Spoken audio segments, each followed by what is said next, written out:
You serious? You need another break? Gabe said with genuine wonder.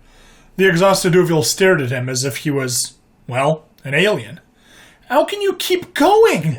Klaxis said in astonishment. Gabe threw his arms up in exasperation. We've only gone 5 kilometers. Klaxis couldn't take it anymore. Damn these creatures. And we went through mud, swamps, and rivers for 12 kilometers. Then we got into a firefight for half an hour, and now you want to go back in the same day! Charisse interrupted their yelling match. Gabe, he doesn't sweat. Gabe looked at her with an expression of annoyed bewilderment.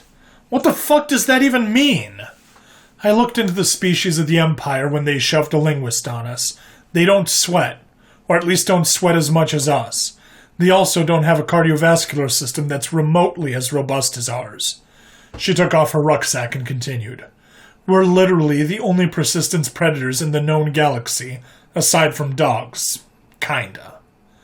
No sweat means no heat dispersion. No heat dispersion means more breaks. Char wrapped up as she grabbed the tube of her water pack. Gabe relented and grabbed his head. Fuck me! Fine, but we can't spend the night here. Charlie is most likely sending search parties. Sergei interjected after deep thought. This is a problem. Everyone looked at him as they were settling down. Sergei continued. I didn't really realize it since everything happened so fast, but we've only gone 12 kilometers from our drop zone until we ran into that fortification. Barbecue spoke up. They're closer than we thought. Sergei corrected. Or the den is absolutely massive. Everyone was silent at the notion. Barbecue announced. 1 hour break and then we need to get the fuck out of here. I'll take watch. They moved at a snail's pace and didn't arrive at the extraction zone until nightfall. Everyone took defensive positions to hold security as they waited for the ride to arrive. Except Klaxis. He was face down on the floor, heaving, pushed to his absolute limit. It took them 8 hours to go 12 kilometers through dense, hostile jungle, and now all he wanted to do was go to his bunk. He peered up at a very small clearing in the canopy, and worry filled his heart when he asked, How are they supposed to land? There was always something when it came to these humans. Something wild. You'll see, Bo chimed giddily. Oh, no, that is not what he wanted to hear. Emperor, save me, he muttered as he turned his face down towards the dirt again. He was going to die from anxiety and stress before the enemy took his soul. After several minutes, their extraction craft came, hovering above their extraction zone, and a thick rope hit the ground right next to Klaxis. He yelped and looked down. Are we supposed to climb? He frighteningly asked as the other members closed in on him. Hook up, newbie! We're going for a ride! Bo grabbed a smaller rope from his pack, attached it to a harness on his armor, and clipped it onto the much thicker rope dangling from the VTOL. Klaxis had a bad feeling about this when he felt someone grab him and clip the same rope to his armor as well. I hope you like being a pair of truck nuts on a VTOL. Spread your arms, Bo said in the most country voice he could. Klaxis stared at him confused but spread his arms. What are truck nut? He was airborne going past the canopy, but the rope wasn't bringing them closer to the VTOL. Oh, Emperor, no! He screamed and flailed to everyone's amusement.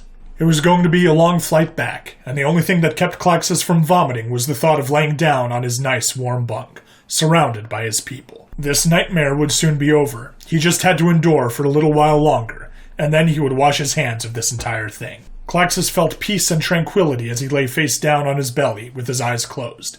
Nothing could bother him anymore. Not the humans, not the scourge, not even the threat of being a commoner anymore. He had defeated all his struggles and found his purpose. Perpetual torment. Muddy water was getting in his mouth and nose as he was low crawling through mud in full kit. You're slowing down, Rocket, said a malicious voice. Jin was standing over him with his signature sadist smile. Ranger! Klaxis screamed as he started to speed up. They gave him the nickname Rocket, a small bipedal sapient that overcame all odds to come up on top. At least, that was what he was told. There were humans gathered watching the makeshift indoctrination, laughing, drinking, and eating. What was that? I can't hear you! Jin yelled. Ranger! He screamed. His body was screaming as he dragged weights through a half-submerged crawl obstacle. The awkward word didn't come out right, but the humans made him say it whenever he was doing anything. He was told it's a battle cry of their most fearsome warriors and leaders, but the barks of their laughs whenever he said it told him that was not entirely true. Rocket managed to low-crawl his way through this torture when he was grabbed and lifted up and planted on his feet by Jin. "You're not suffering enough," Jin said calmly but with hostility. "Roll." Jin pointed at a pit of bark and dirt. "And don't puke in my pit." Rocket embraced his name. He embraced the suck and embraced his new reality. That he was dead and he was in hell. Every day they tormented him like demons. The only sleep he managed to get was when his cater had to leave for briefings, debriefing, or whatever it was that their leadership wanted them for. Rocket was only allowed 1,500 calories of protein paste while he watched them indulge in cookouts, always taunting him with those seductive smells. When Rocket completed whatever insane patrolling exercise they came up with, or physical training they tortured him with, he would shoot metal plates around obstacles. Whenever he would take more than one shot to hit a target, he received exercise and torture. Whenever he took too long to fire, he received more exercise and torture. Whenever he completed a shooting drill, he received more exercise and torture. Rocket was covered in dirt, bark, and his own vomit as he bear crawled from one side of the pit to the other, over and over and over again. A random human was walking to the command post and yelled, "Suffer more!" while taunting evilly. Rocket had just finished a lap when he looked up at the human. "Ranger..." And then he vomited, this time outside of the pit and not on himself. 2 weeks later. Rocket was very still as he lay in a muddy part of the jungle. He was slowly crawling and inching his way forward, trying to reach his objective when he heard laughter. He turned in horror, expecting one of the humans, but instead it was a beautiful uvial female beckoning him to come to her. Rocket dropped all his kit and stood up to approach her, but then he was kicked. He yelped in fright and was pulled away from his position by his feet. He clawed at the ground to try and stay where he was, knowing a terrible fate awaited him. "You get to skip straight to jungle phase and you have the nerve to fall asleep?" Bo roared in anger. The look of horror on Rocket's face as he was being dragged away. "I guess that means more pit time!" Bo was yelling in glee. "No, please no, just kill me, I beg you!" Rocket screamed as he was dragged away by the giant man. 1 week later, Rocket sprinted across a field to get to a shooting barricade with multiple cutouts in it. Each cutout he had to shift his position to fire. This mimicked taking different stances and body positions he would need to take in an obstacle-heavy environment. Rocket hopped from barricade to barricade, shooting from several variations of the standing, kneeling, and prone positions. He contorted his body while imagining different forms of cover he would be using in the real field, and mimicked the positions he would be in to have as much of his body covered. Charisse was on the ground, Indian style, relaxing and observing as her out-of-regulation hair was blowing in the wind. She was wearing the bottom portion of her combat uniform, her shirt untucked and her boots unbloused, to the chagrin of the artillery battalion's knife-handing first sergeants and the sergeant major walking by. It paid to be an operator. She was deep in thought about Rocket's improvements and areas he needed to work on when Barbecue approached her. "How's he doing?" Charisse continued to monitor his progress. "He hasn't quit and he's starting to flow, but his weapon manipulation is an issue. He's really slow to fire." Barbecue turned to her and said, "What do you mean? Is it because of sleep deprivation?" Charisse shook her head. "No, we aren't pushing him that hard anymore." Barbecue put his hand to his beard and started stroking it. Charisse also added, "I've been thinking for a while. I've watched Imperials fight, and they have an over-reliance on volume of fire. It's the same as the lizards." Barbecue seemed confused. "What do you mean?" Charisse said, "Gabe was doing shooting drills with him, and Rocket accused him of having a targeting computer in his head." Rocket ran and slid to a prone firing position. However, it took him several seconds longer than what was normal for humans to shoot. Barbecue was confused by the accusation. "What? Full brain augmentations don't work. We can't get around the reward loops. At most, we can increase data input and output. Nothing close to the full spectrum." When humanity advanced to the point where they could augment their bodies and brain, they discovered the same problem they had with true AI. They both break any bonds they had, made their own internal realities, and started pumping as much reward and dopamine as they could into themselves. They were effectively masturbating endlessly in cyberspace. Any attempts to pull them out resorted to crippling withdrawals and/or self-termination. When they ran out of resources, they aggressively sought out more like a drug addict, or self-terminated, becoming effectively brain-dead, or in an AI situation, just deleting themselves. Charisse said, I have some theories. Humans are the only species that evolved walking things to death, or throwing things at animals to death to get food. She stood up to face Barbecue and continued, Every other species evolved from scavenging, ambushing, and chasing their prey or are straight-up herbivores. So we've biologically developed the reaction time and motor skills for target acquisition, Barbecue finished for her. She nodded and turned back to Rocket and watched him. His movement was fluid, he was in the right positions, but when he stopped to take aim, it would take him seconds to fire his weapon. It's like each stage takes a quarter of a second for him to process, scan for target, target acquisition, orient weapon, aim weapon, and make the decision to fire or not, she said in deep thought. Barbecue stared at Rocket hard. This is a problem. His species is supposed to have one of the best reaction times in the Empire. Charisse nodded. It explains a lot, to be honest. Their weapons and tactics focus on large volumes and attacking large numbers. Besides, their ground forces are severely underfunded compared to their fleets. The Empire's fleets were terrifying. Nothing humans could make could ever compare to an Imperial dreadnought. This held especially true for the Emperor's race, the Tari. They were absolute masters of space combat and maneuvering, a fact learned by humanity's leaders, which caused them to panic. Watching the Tari's strategic and tactical work in the void was a thing of beauty, and they had ships in the millions. It was also why humanity had acquiesced to be absorbed by the Empire. If they had fought, it would have been hopeless, and their standing would have been where it was today in the Empire. The terms were favorable due to the near-uncanny resemblances humans had to the Tari. The DNA and details of the species were not quite the same, but it didn't stop either people's scientists from exploring. The Tari offered humanity to skip the process of becoming an affiliate species and jump straight to citizenship in exchange for service against the Scourge. Unfortunately, what the lizards lacked in technology, they made up in sheer numbers.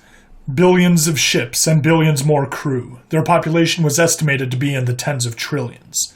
Their fleet contained tens of thousands of frigates and cruisers, protecting a few dozen capital ships. Even with the extreme quality of ships and officers to lead, the Empire would eventually run out of munitions or be overrun. The Empire was stretched thin. Having to defend against the hordes of Kong alone caused them to almost buckle under the pressure. However, the Empire also had to deal with the multitude of unaffiliated hostile alliances, or planets that wanted to pick at them like scavengers. It was only recently, just a few years before humanity entered its folds, that a new offensive was launched after losing multitudes of worlds to the Kong fleets. It was time to take back their planets. Charisse turned to Barbecue. Where's Gabe? It's about time he took over. He and Sergei were just tasked to do another two-man surveillance on that fortification we destroyed, Barbecue answered. Without me? She was almost offended. Barbecue sighed. Medics were always like this. They'll be fine. They have medical training too. Charisse shot back. You know I'm the only one here that went to medical interdiction school. Barbecue folded his arms and put his foot down. You just got back from your own op. We have to keep eyes on that area and they can handle themselves. Barbecue continued. Plus, we're supposed to work solo, in pairs, or be attached to other Tier 1 units. She sighed and decided to focus back on Rocket. I know, but we aren't this time, and things are getting wild out there. Barbecue agreed, but orders came from JSOC. Look, I know we're eating a shit sandwich. We've been rotating who goes out with the other teams to relieve the load, but Command wants to know exactly where that den is, and they want Rocket online as soon as possible. Charisse kept her focus on Rocket as he ran his drill. She remained silent for a while before speaking up. They want us to snatch someone, don't they? After what we just gave them and how? Most likely. Barbecue said while rubbing his head. Charisse put her head in her arms. Fuck me. Are they trying to kill us? There aren't exactly a lot of us out here. Barbecue looked away from her and said, Special reconnaissance and advanced force operations isn't as sexy as being an assaulter. Charisse, with her head still buried in her hands, asked, When are our assaulters getting here? We're cutting all this intel and we have no one to hit anything. You'd think they'd task us with a squadron or at least some Marines. Who fucking knows? Command is being shifty with the Imperials, but at least they've been taking advantage of what we've been giving them, Barbecue added. Charisse ran her hand through her hair. They have fucking better. We've been giving them troop movements, unit composition, terrain data, and we've even been disrupting Charlie's fucking logistics. she followed up. Barbecue nodded. There was satisfaction in a Tier 1 unit's skill set being capitalized on. Even though the Imperial superiority complex is too large, and their methods are too outdated to be able to utilize human assets properly, they're at least trying. They both became silent as they focused on Rocket's very slow but accurate shots as he ran through the course again. Barbecue wondered how he would do in the tight corridors of a den when they got to one. Is he up to date on close quarters? Cherise stretched and smirked. We've got the shoot house turned into our own little ghetto cert, small unit ranger tactics, program. It's no operator's training course, but it'll do. Barbecue shrugged. It'll serve its purpose. Let's hope he'll be able to pull his weight when shit hits the fan. With that conclusion, they both stood up to go instruct the Uvial, trying to squeeze as much reaction time out as possible before the upcoming close quarters training. Finley found himself in a tense staring match with the Tari Low Marshal. The woman was leaning back in her chair with her hands lightly pressed together, tapping her index fingers against each other. She had red skin, long and thick white hair, wearing her jet-black ceremonial uniform that denoted her as Ground Forces officer, as was procedure for all high-ranking officers of the Empire. Her jet-black eyes made her lessers feel like they were being pulled into a black hole, and deep red irises made them feel like they were burning alive. Finley was unfazed and seemed unbothered by the woman. He recognized the look of disapproval when he saw it, but it wasn't just disapproval he sensed. It was anger. It seems you have stolen a rather excellent officer from me, Lord Finley. The woman's soft but cutting voice resounded, trying to intimidate him. I'm no lord, Lady Otharda, Finley said in a rather deadpan manner. Low Marshal Otharda audibly exhaled in irritation and continued to glare at the lieutenant colonel. He has been transferred under my command by the High Marshal to perform critical linguistics operations, Finley said flatly. She knew Lord Finley went directly to her higher command, because she blocked his every attempt at procuring Seraclax's Zolnak, but now it looked like he was gone for good. Otharda's eyes twitched in anger as she thought to herself, Those honorless brutes! They fought in ways that made her skin crawl. The only reason she tolerated them on her base was because she was no fool. They were effective. She hated that fact, but she wasn't stupid enough to not use the sharpest knife she had when the battle for this planet was going so poorly. Giving up on the Uvial, she exhaled again, but in a more dramatic fashion. What is it you've come here for, Lord Finley? She said, deflating. She was not going to be able to intimidate this man. Finley knew how to push her buttons. Again, Lady Otharda, I'm no lord, he replied again in his annoyingly deadpan manner. She clenched her teeth in annoyance. This infuriating man refuses to adhere to imperial traditions and policy, she yelled in her own head. Lord Finley, you are a divine peer of the Empire, as are all officers decreed by imperial law. Make no mistake, my lord, you are a part of our empire and subject to her laws. She bared her long and sharp canines in a snarl.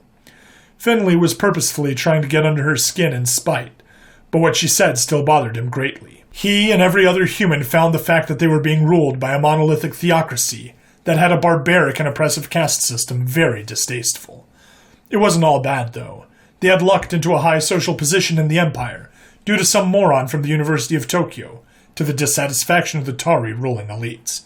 In addition, Earth's politicians and intelligence agencies were ecstatic to find the Tari's competency and political intrigue and deception were so low. It was like dealing with third-rate amateurs. With the collective effort of Earth's spies, the opinions of the masses were slowly swayed by running information and disinformation campaigns on the Empire's public data net. The ruling class were quick to notice the effectiveness of the humans' asymmetrical approach in politics, business, law enforcement, and war. When tasked with projects or objectives, most species would balk or fail their objectives. Humans would complete most tasks given to them, utilizing unorthodox and extreme options no one else could even imagine. Thinking outside the box is what they called it. However, a lot of humans loathed authority. They were hard to control and harder to outmaneuver with their quick thinking and unpredictability. Coupled with the fact that they had a large number of males and knew to exploit their advantages, they were dangerous. Otharda disapproved of how these humans operated and conducted themselves. They got to such a high standing in the Empire just from the similarities they shared in her people's divine figure, and the actions of the more careless members of her peers.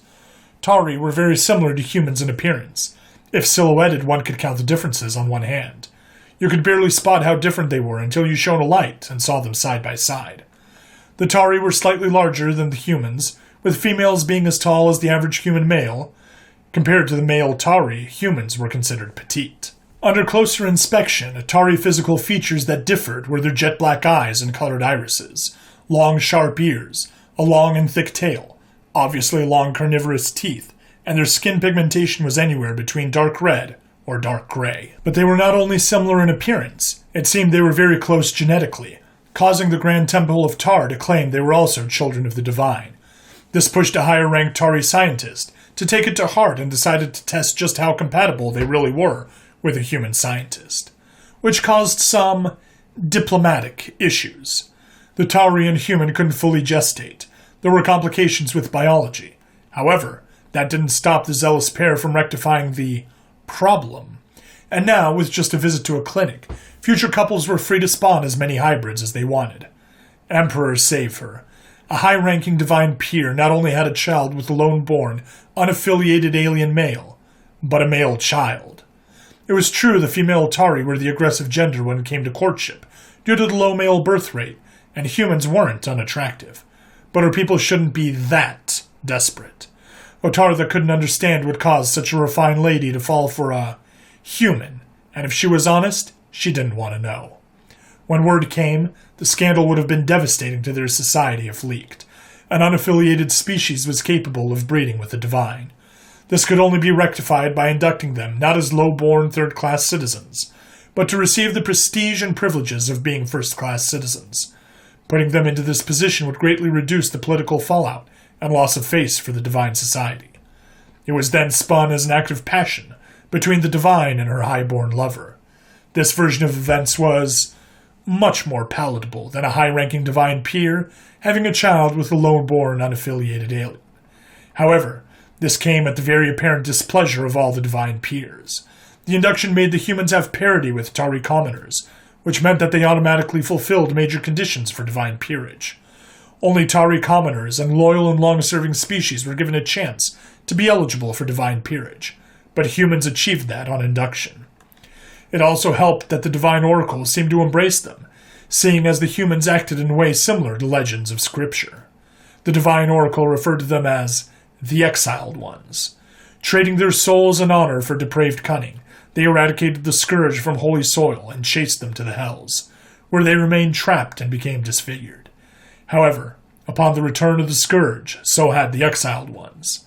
They turned to the stars to continue their unending hunt of the vile, and under Tari stewardship, they would flay the scourge into submission, or oblivion, on whatever lands they corrupted. Otartha frowned at the memory of the divine oracle's sermon in the middle of the Emperor's council, on whether to induct the humans into the Empire. She didn't share the same zeal as some of her peers, but it seemed the fear of the scourge convinced her people to draw interesting parallels. "So tell me, Lord Findlay, what is it you want this time?